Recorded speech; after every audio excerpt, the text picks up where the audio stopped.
action. Yes, it is time for some action. Sorry, our camera is like trying to do some focusing back and forth. So hopefully that'll stop. But yes, we have a little puppy friend today. She has been left alone at home while we went to church today. So, we're going to throw an audible. We're going to do Peyton Manning, Omaha, Omaha. And Omaha! Omaha. You do it right. Yes. I'm going to be Hermione. It's Omaha, not Omaha. Hermione? Why are you doing a Harry Potter reference? Because I can. I don't know. Don't chew on that. Crazy dog. But we're going to start out with a little verse that's going to kind of connect things together. So it's 2 Timothy 1. For God gave us a spirit not of fear, but of power, love, and self-control. Thinking of self-control starts with our minds, right? Yeah. But who created our minds? Oh, no. We're not going to do this. Oh, I can't ask. Oh, okay. No, we're not going to do That's not going to work that way. I don't like being condescending. I'm not condescending. It feels a little bit condescending when you answer me. Okay. Can you Let me- that alone? let me have her. You go to your mother. Come here. So I can focus on our topic. So, yes, our minds were created in the image of God. So most people that are very intelligent, which I'm not one of them. Yes, you are. Yes, you are. I'm just going to say, whatever intelligence I have, it is not my own. It is from my Creator. Yeah. And He is to get every bit of the glory from it because He just uses me, and anything that comes from my intelligence, it's from His blessing. Uses you for His glory. Yes. Yeah. We don't want it to sound like God just uses us. No. No. I mean, we're made in His image because we're supposed to be image bearers. But, it's cool. Through our church, we're talking about mind, body, soul, and spirit. And the message today just really hit me hard because for most of my life, my conscious mind, right? Isn't that the word? The one that's conscious of yes, thought, what's going on. Yeah, making decisions and stuff. Yeah. So my subconscious is the things like a good example today was just driving our car in mundane things. Which I don't think that was necessarily the best because It's I would true, hope. Though. If you watch most people driving, they're on their cell phones and they're texting, which you're not supposed to. It's against the law. But we're not going to go there. I'm not going to be legalistic. I thought like you would at least need to be conscious. You have to be conscious of like the direction that you're going and things like that. Kind of, right? But it's just muscle memory with driving a vehicle, especially think of the long times that if you have a long commute, you understand. More if you're in the city, like you drive more in the city, so you always have to be starting more, and stopping all the time. Yeah, conscious of what's going on. But if you're on the interstate, it's just a constant flow, right? It slows down a little bit if there's traffic, but it's constant. Anyways, so let's connect that with marriage. There are some times when my reactions to things that are going on in my life, I am not really... sorry. Before you get into that, you did the conscious, subconscious, but then you need to do the unconscious. Unconscious, yes. And that's like when you're asleep. Those are the things that you're not aware of, and they're buried deep. Like with emotions, trauma, and things like that. Use the T word. Oops. Trauma. Is that gonna get us flagged? No, I'm just saying that's trauma is usually a trigger for most people. So, there's two T words really. Trauma is a trigger. So, when you have a lot of trauma from your past, if there's certain things that happen in your life, it triggers you. And that message that we heard today, which was so strong and powerful, thank you, Lord, for it. Made me think of our marriage because there are certain times where I'm very stressed at work and I'm laser focused on work. And then everything else that's going on in my life, I'm not really conscious about what's going on. It's really, I've dumped everything else going on in my life, even my marriage, into the subconscious category. So all of that stuff is just going on around me, and I'm not really connected with it. And, we talked about how, neural pathways help you learn things. And the transformation of our mind, as the Bible talks about, is once something clicks to you, and you can really run with it. And in our marriage, we had struggled. We hit walls over and over again. And there is an action step that we have to take. We have to be honest with ourselves and say, I can gain all of the knowledge in the world, but if I don't use what God has given me and take the action to change that behavior, things aren't going to improve. And that's where I feel things are moving in the right direction, and they have been for us over the past few years, because we're both letting our guard down with each other and being able to communicate and allow ourselves to be vulnerable. Like yesterday, I am not emotional. I don't like emotions. They scare me because I usually saw emotions of anger and other things growing up. So when I see emotions, that's where I turn to. And yesterday, I was just driving with our youngest son. I got very emotional. I started crying because I said, hey, buddy, I'm sorry. I've been very short-tempered.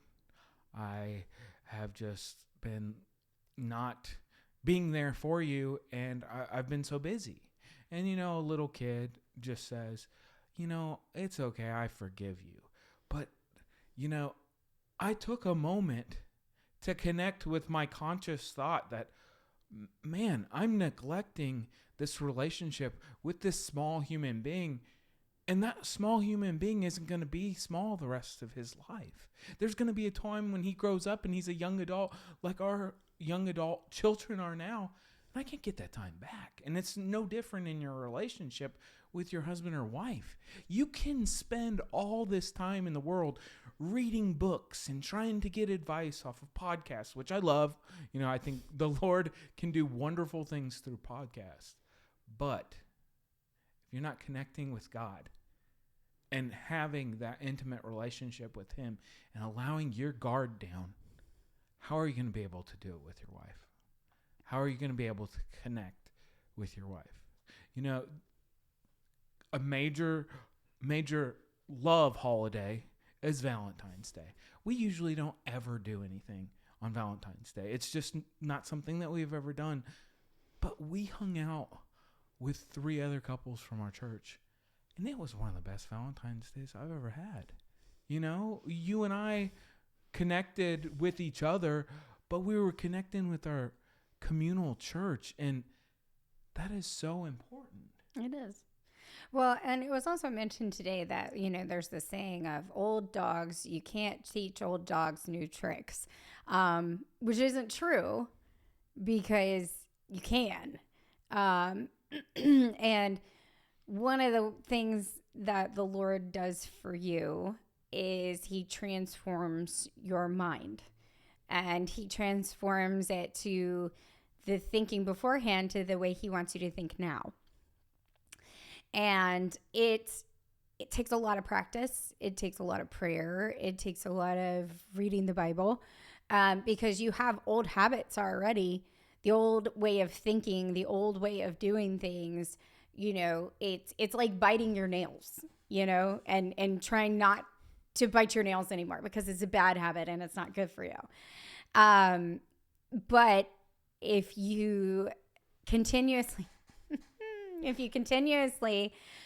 work on it and consciously tell yourself, I don't need to bite my nails anymore. It's the same thing. If you consciously go, okay, God says this. God says I should have a sound mind. Yes. I should have self-control. And by the grace of God, we can get that. So, telling yourself that you can't relearn something is a load of bunk. And, in our marriage, I was just like, well, I guess this is how it's going to be for the rest of our life. We're just going to snap at each other all the time. And we're going to have 5 minutes of good. And then, what is it? 23 hours and 55 minutes of terrible. And it's not like that. You have to start retraining your mind. And we even talked about it in another episode about the roller coaster of life. Mm-hmm. There's certain seasons where you're just going up the track and everything seems to be going good. But then sometimes you're going down that big hill and you're ready to scream, right? You're scared.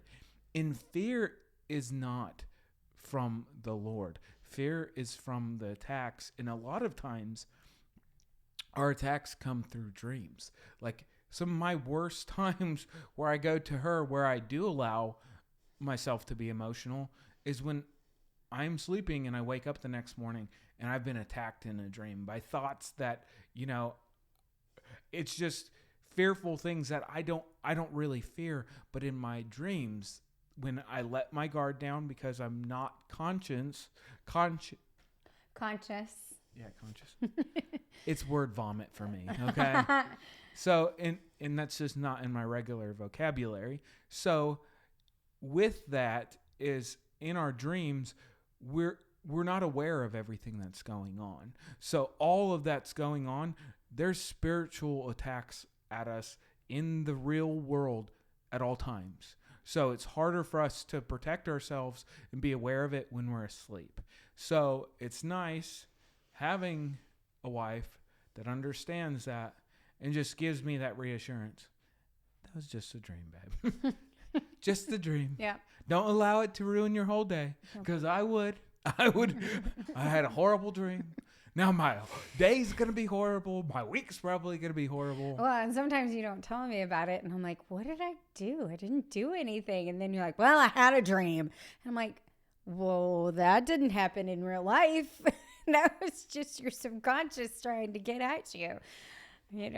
I only want you, honey, and only you. Because those are the dreams that we get attacked by. We get attacked by that, the infidelity and, things like that. And neither one of us have ever felt threatened in that way. We've had other issues in our marriage, and we know that there is that issue in marriages. You have to be healed from infidelity.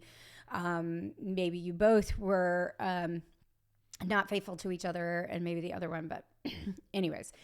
But God can heal that too. Just to let you know, God can heal that. But yeah, I was definitely thinking a lot about you today during that sermon. So he does security team for our church. And so I kind of sit with a friend. And sometimes we sit together, we do sit together, but he was, on security, and I could see him and I'm like, oh boy, I know what he's thinking. It was definitely a hard sermon to listen to. Yeah. Because there was a lot of things of thinking and the consciousness of, always being strong and never being weak and, you're a wimp if you do this, and you're not manly if you don't sleep with 1,000 girls and, all of this stuff. So, and it's a form of mind control. So people that aren't being led by God and they're being led by their flesh, they a lot of times know how to manipulate people. And I'm going to admit it. I was easily manipulated as a kid. You shouldn't have to be feared of being manipulated by a parent. And I know this is probably hard for some people to hear, but you can get through it. You can't hold on to that resentment. You can't hold on to that anger. It's going to hurt. It's going to be painful when those wounds get brought up, when somebody pulls off a scab, but you have to be willing to allow yourself to say, that doesn't define who I am. That isn't me. Yeah, and as the spouse of somebody who's going through that, because it can be either one.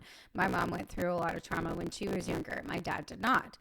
So it can be either one. But as the spouse of somebody who's having to go through that, it's difficult, but you have to be able to support that person and encourage the, new tricks, old dog, new tricks. Let's do it. Encourage it. Listen when they need to open up to you.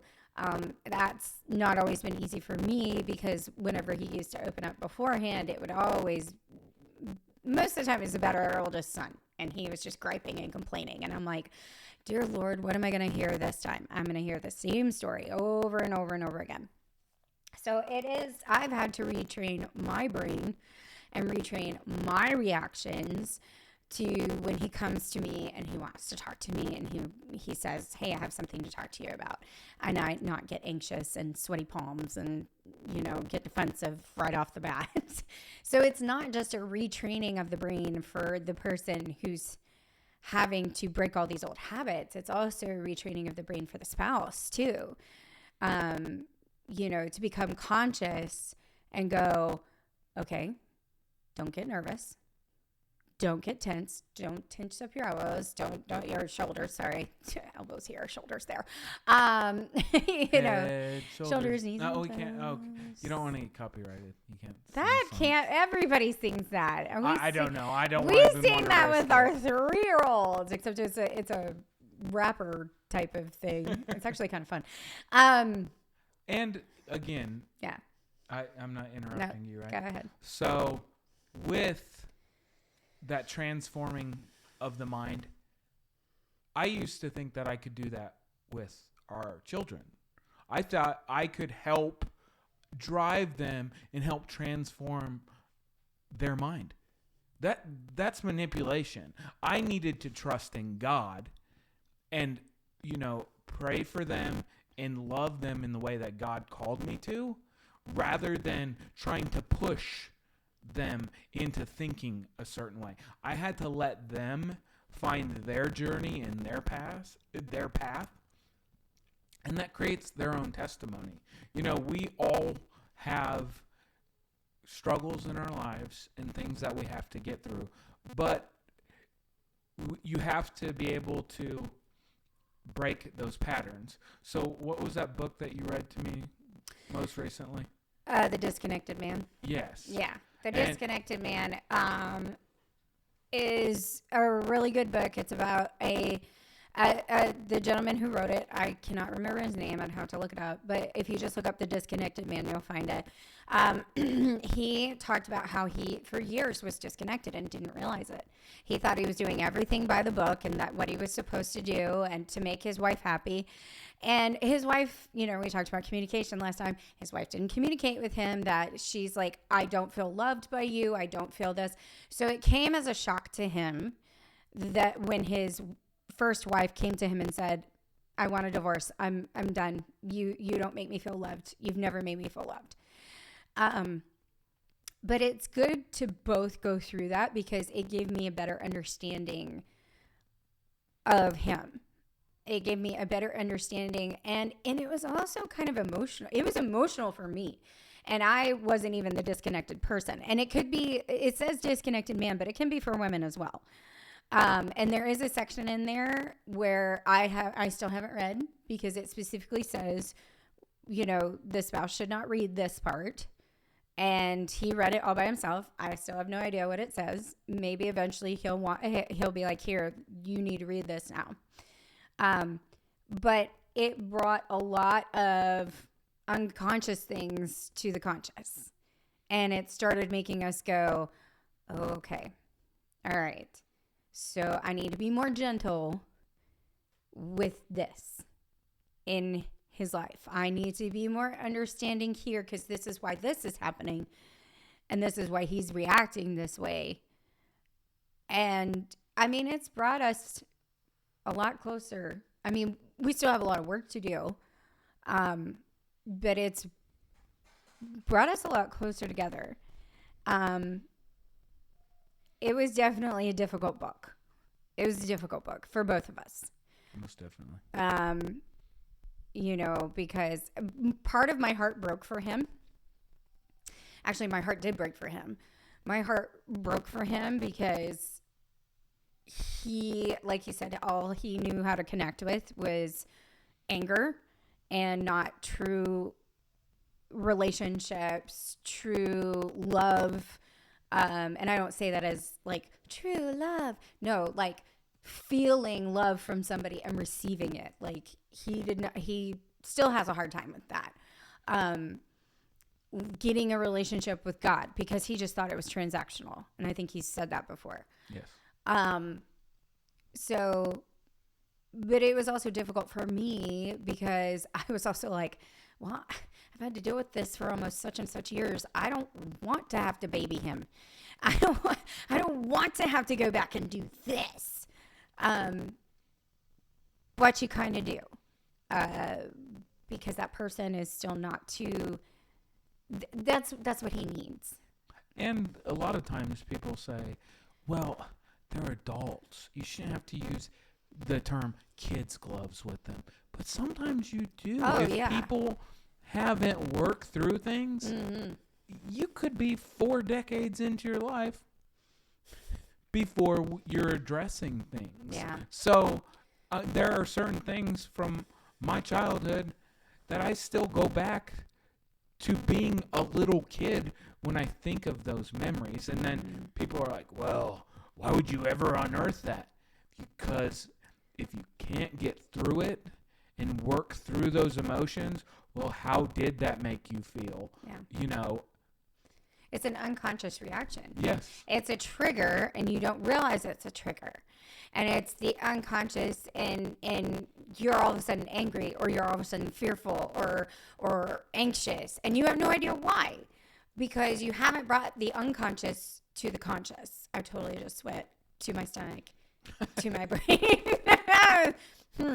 Yes, because the unconscious is in the stomach. But you haven't brought the unconscious to the conscious. And once you've brought the unconscious to the conscious, you can start working through that. And you can start recognizing those triggers. And you can start going, okay, this is why I'm feeling this way because of this situation. And prepare yourself. And then the Lord can start healing those things in you. But as we have said multiple times and will continue to say probably throughout our whole entire podcast, however long the Lord wants us to do this, it's work. Yes. It is constant work. It is constant going back to this, to reference things. I really suggest the, what was the name of the book? The Disconnected Man. Yes. I really suggest that if you feel that your husband or wife, you feel like there's an emotional disconnect, I strongly suggest this book. And it was suggested by a Christian counselor. Yes, I want to say that it doesn't take it from a worldly perspective. No. It takes it from a godly relationship between a husband and a wife. And you have to be willing to admit, we all do, that connecting with emotions is not easy if you didn't see people have a healthy way of doing it. And nobody's perfect. Like, we have to admit that we're constantly a work in process. So if progress. There's an accounting term that you can use either one. They're synonyms of each other. Progress. Work in progress, work in process. Progress and process are the same thing. Kind of, yeah. Anyways, so I have really appreciated today. Today, we kind of, like I said, we threw Audible. God put this, I say God, the Holy Spirit put this on our heart. We had a wonderful message today. I felt connected with the pastor who did it. The pastor and his wife who gave the sermon. And I felt like a calling that this is what God wanted us to share today. Yeah. Yeah. By the way, we have more than one pastor at our church. So when we say the pastor, it could be the main pastor, the executive pastor, the youth pastor. We have a lot of different pastors. So it was one of the pastors and his wife that did that today. And when Alex was like, so what are you thinking for the podcast? I'm like, you want to do today? And he goes, yeah. It's like, okay, cool. You take over. I don't have to think. I'll just be here for support. But yeah, The Disconnected Man is a Christian book. It was suggested to us from our therapist. It is not a big book at all. It is very easy to read. He is very relatable. I really wish I had the book in front of me and I could give you the author's name. Well, I didn't tell you I was going to bring it up. So no, because I was thinking about bringing it up too.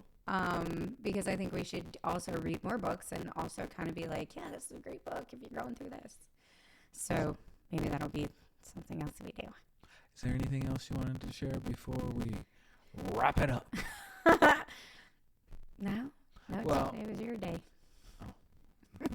Well, I'm going to give it all the glory to God again. I'm going to look it up. I'm going to look up his name. Okay.